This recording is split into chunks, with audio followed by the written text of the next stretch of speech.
حضرت علقمہ بن وقاص لیثی کہتے ہیں کہ میں نے حضرت عمر بن خطاب رضی اللہ تعالی عنہ کو منبر پر یہ کہتے سنا کہ میں نے رسول اللہ صلی اللہ علیہ وسلم سے سنا، آپ فرما رہے تھے اعمال کا دار و مدار نیتوں پر ہے، اور ہر آدمی کو اس کی نیت ہی کے مطابق پھل ملے گا۔ پھر جس شخص نے دنیا کمانے یا کسی عورت سے شادی رچانے کے لیے وطن چھوڑا تو اس کی ہجرت اسی کام کے لیے ہے جس کے لیے اس نے ہجرت کی۔ صحیح بخاری حدیث نمبر 1۔ ام المومنین حضرت عائشہ رضی اللہ عنہا سے روایت ہے کہ حضرت حارث بن حشام نے رسول اللہ صلی اللہ علیہ وسلم سے پوچھا، اے اللہ کے رسول، آپ پر وحی کیسے آتی ہے؟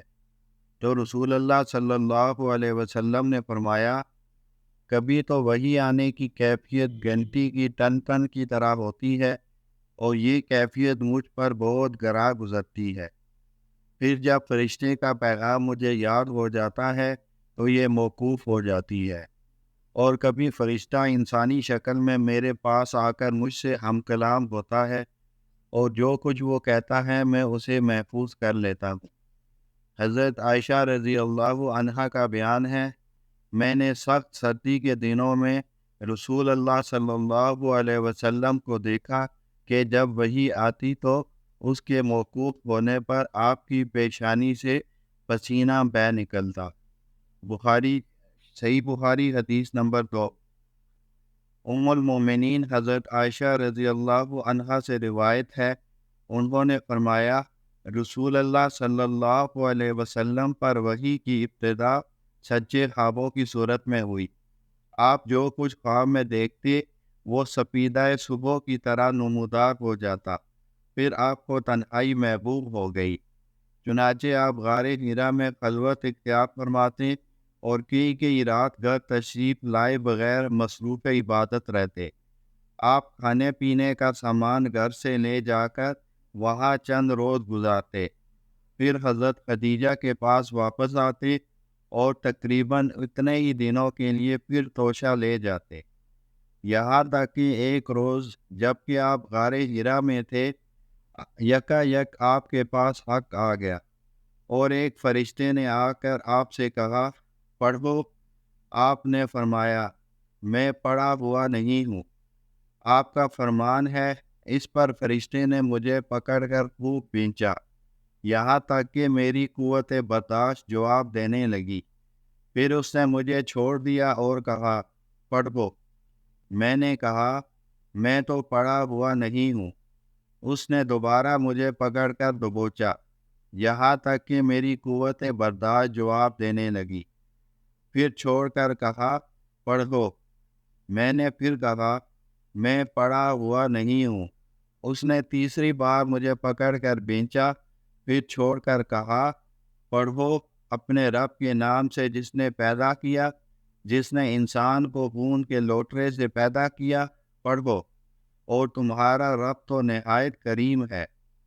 پھر رسول اللہ صلی اللہ علیہ وسلم ان آیات کو لے کر واپس آئے، اور آپ کا دل خوف سے دھڑک رہا تھا، چنانچہ آپ اپنی بیوی حضرت خدیجہ بنت خویلد رضی اللہ تعالی عنہا کے پاس تشریف لائے اور فرمایا، مجھے چادر اوڑھا دو، مجھے چادر اوڑھا دو۔ انہوں نے آپ کو چادر اوڑھا دی، یہاں تک کہ آپ سے خوف زدگی کی کیفیت دور ہو گئی۔ پھر آپ نے حضرت خدیجہ رضی اللہ عنہا کو واقعے کی اطلاع دیتے ہوئے فرمایا، مجھے اپنی جان کا ڈر ہے۔ حضرت خدیجہ نے کہا، قطعاً نہیں، اللہ کی قسم، اللہ تعالیٰ آپ کو کبھی رنجیدہ نہیں کرے گا۔ آپ صلح رحمی کرتے ہیں، درماندوں کا بوجھ اٹھاتے ہیں، فقیروں محتاجوں کو کما کر دیتے ہیں، مہمانوں کی میزبانی کرتے ہیں، اور حق کے سلسلے میں پیش آنے والے مصائب میں مدد کرتے ہیں۔ پھر حضرت خدیجہ رسول اللہ صلی اللہ علیہ وسلم کو ساتھ لے کر اپنے چچا زاد بھائی ورقہ بن نوفل بن اسد بن عبد العزیٰ کے پاس آئیں۔ ورقہ دور جہالت میں عیسائی ہو گئے تھے اور عبرانی بھی لکھنا جانتے تھے، چنانچہ عبرانی زبان میں حسب توفیق الہی انجیل لکھتے تھے۔ اس وقت بہت بوڑھے اور نابینا ہو چکے تھے۔ ان سے حضرت خدیجہ نے کہا، بھائی جان، اپنے بھتیجے کی بات سنیں۔ ورقہ نے پوچھا، بھتیجے کیا دیکھتے ہو؟ رسول اللہ صلی اللہ علیہ وسلم نے جو کچھ دیکھا تھا بیان فرما دیا۔ اس پر ورقہ نے آپ سے کہا، یہ تو وہی ناموس وحی لانے والا فرشتہ ہے جسے اللہ تعالیٰ نے حضرت موسیٰ علیہ السلام پر نازل فرمایا تھا۔ کاش میں آپ کے زمانے نبوت میں توانا ہوتا، کاش میں اس وقت تک زندہ رہوں جب آپ کی قوم آپ کو نکال دے گی۔ رسول اللہ صلی اللہ علیہ وسلم نے فرمایا، اچھا تو کیا وہ لوگ مجھے نکال دیں گے؟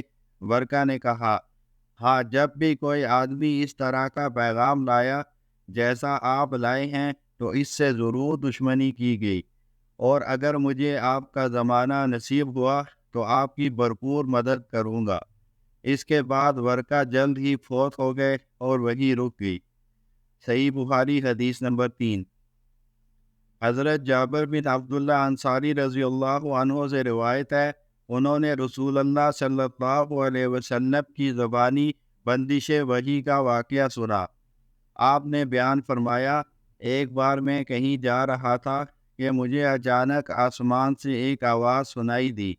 میں نے نگاہ اٹھائی تو دیکھا کہ وہی فرشتہ جو میرے پاس غار حرا میں آیا تھا، آسمان اور زمین کے درمیان ایک کرسی پر بیٹھا ہوا ہے۔ میں اسے دیکھ کر سخت دہشت زدہ ہو گیا۔ گھر لوٹ کر میں نے اہل خانہ سے کہا، مجھے چادر اوڑھاؤ، مجھے چادر اوڑھاؤ۔ انہوں نے مجھے چادر اوڑھا دی۔ اس وقت اللہ تعالیٰ نے وحی نازل کی، اے لحاف میں لپٹنے والے، اٹھو اور خبردار کرو، اپنے رب کی بڑائی کا اعلان کرو اور اپنے کپڑے پاک رکھو اور گندگی سے دور رہو۔ پھر نزول وحی میں تیزی آ گئی اور لگاتار نازل ہونے لگی۔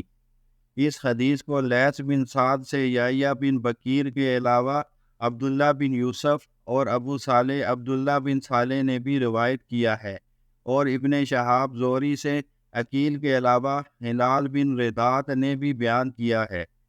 بوادیروہ کے الفاظ ذکر کیے، نیز یونس اور محمد نے گزشتہ حدیث میں مذکور فؤادہ کے بجائے ہیں۔ صحیح بخاری حدیث نمبر 4۔ حضرت ابن عباس رضی اللہ تعالی عنہ فرمانے الہی، اے پیغمبر، آپ وحی کو جلدی جلدی یاد کرنے کے لیے اپنی زبان کو حرکت نہ دیں کی تفسیر بیان کرتے ہوئے فرماتے ہیں کہ رسول اللہ صلی اللہ علیہ وسلم نزول وحی کے وقت بہت مشقت برداشت کرتے تھے، اور آپ اکثر اپنے لب مبارک کو حرکت دیا کرتے تھے۔ حضرت ابن عباس نے کہا، میں آپ کے سامنے اپنے ہونٹ ہلاتا ہوں جس طرح رسول اللہ صلی اللہ علیہ وسلم ہلاتے تھے۔ آپ کے شاگرد حضرت سعید بن جبیر رحمۃ اللہ علیہ کہتے ہیں کہ میں اپنے ہونٹ ہلاتا ہوں جس طرح میں نے حضرت ابن عباس کو ہلاتے ہوئے دیکھا، پھر انہوں نے اپنے ہونٹ ہلائے۔ حضرت ابن عباس رضی اللہ تعالی عنہ نے کہا، اس پر اللہ تعالیٰ نے یہ آیت نازل کی، اے نبی، اس وحی کو جلدی جلدی یاد کرنے کے لیے اپنی زبان کو حرکت نہ دو، اسے جمع کرنا اور پڑھا دینا ہماری ذمہ داری ہے، یعنی آپ کے سینے میں محفوظ کر دینا اور پڑھانا ہمارا کام ہے۔ پھر ارشاد الہی، چنانچہ جب ہم پڑھ چکیں تو ہمارے پڑھنے کی پیروی کرو کی تفسیر کرتے ہوئے فرمایا، خاموشی سے کان لگا کر سنتے رہو۔ پھر فرمان الہی، اس کا بیان کرنا بھی ہمارا کام ہے کی تفسیر کرتے ہوئے فرمایا، پھر اس کا مطلب سمجھا دینا بھی ہماری ذمہ داری ہے۔ ان آیات کے نزول کے بعد جب جبرائیل امین آپ کے پاس آ کر قرآن سناتے تو آپ کان لگا کر سنتے رہتے، جب وہ چلے جاتے تو آپ وعدہ الہی کے مطابق اس طرح پڑھتے جس طرح حضرت جبرائیل نے پڑھا ہوتا۔